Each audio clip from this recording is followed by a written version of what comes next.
For my own personal gratification, I'm going to read what I just found when I was trying to look up pinging search Russian organized crime 2006 to see if anything connected to proxying the world of Russian organized crime might have been connected to a drawdown from the Strategic Petroleum Reserve that occurred concurrent to me being deployed to Chicago. At the same time, a drawdown from Texas was deployed to East Chicago for refining. And I was paired in an alleged co-directorship with somebody who had me play a sort of subsidiary role related to various kinds of financing without any actual policy development or implementation. Let me just share what I found. First thing I fucking find. It's amazing. It's amazing what you can find sometimes if you're looking for it. Let's see. Second, okay, here we go. Michael Cohen joined the Trump Organization in 2006 and eventually became Trump's personal lawyer, a role once occupied by Roy Cohn, Senator Joseph McCarthy's heavy-lidded hatchet man. Glenn Simpson, the private investigator who was hired to examine Trump's Russia connections during the 2016 election, testified in November 2017 before the House Intelligence Committee that Cohen had a lot of connections to the former Soviet Union and that he seemed to have associations with organized crime figures in New York and Florida, Russian organized crime figures. During the 2016 campaign, one of the things that we learned that caught my interest, Simpson testified, serious questions about Donald Trump's activities in Russia and the former Soviet Union went to Michael Cohen, and that he was the only person who had information on that subject or was in a position to answer those questions. Cohen was involved in the negotiation of Trump Organization business deals with oligarchs in Russia and Kazakhstan. Before he connected with Trump, Cohen had family ties to the Russian underworld. His uncle, Morton Levine, ran the El Caribe Country Club, a Brooklyn social club that was a popular watering hole for Italian and Russian gangsters in the 1980s and 1990s. Cohen and his siblings all had ownership stakes in the club. The club also served as the headquarters of Boris Mayfield, once the most feared Russian crime boss in the U.S., though Levine himself was never accused of wrongdoing. Cohen was a longtime friend of Trump business associate Felix Sater, who pleaded guilty to his involvement in a money laundering scheme with the Russian mob before helping develop the Trump Soho Hotel. According to the FBI, Sater's father was a right-hand man of Russian mafia chieftain Semyon Mogilevich, considered to be the boss of bosses overseeing Russian organized crime worldwide. Okay, so I understand what you want. You want me to play into this.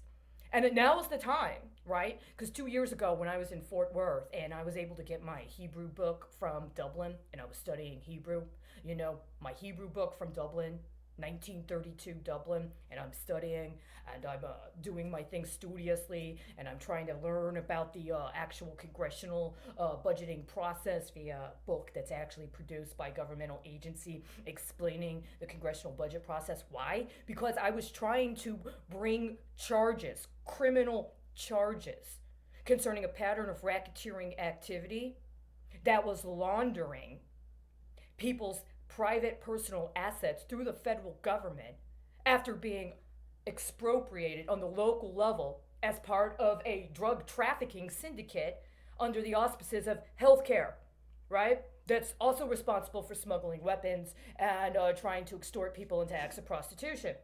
And just around the time in 2006, it seems that Michael Cohen was joining the Trump Organization. I was leaving my job as a general manager at a restaurant. It's right down the street from the courthouse in Houston. I was a general manager at a restaurant. We had a happy hour. We had a bartender who'd been imported from Detroit, right? He was a Detroit, right? He'd come from Detroit and had just gotten a job as a bartender in the restaurant where I worked as general manager. He ran the happy hour. We implemented some new changes to the menu, including, I remember specifically, I put up a cheese plate. I wanted to have a cheese plate. We had specialty cheese, and it went pretty well. We could charge a nice fee for a little cheese plate with a charcuterie, I think is what they call it. Have it available during happy hour. When we did, it was a good deal. I talked to the manager. I told the manager, it's hot in that kitchen. I went back in that kitchen one day. It was 107 degrees in that fucking kitchen. It had one of those old cast iron stoves because we made the pizza the old-fashioned way, right?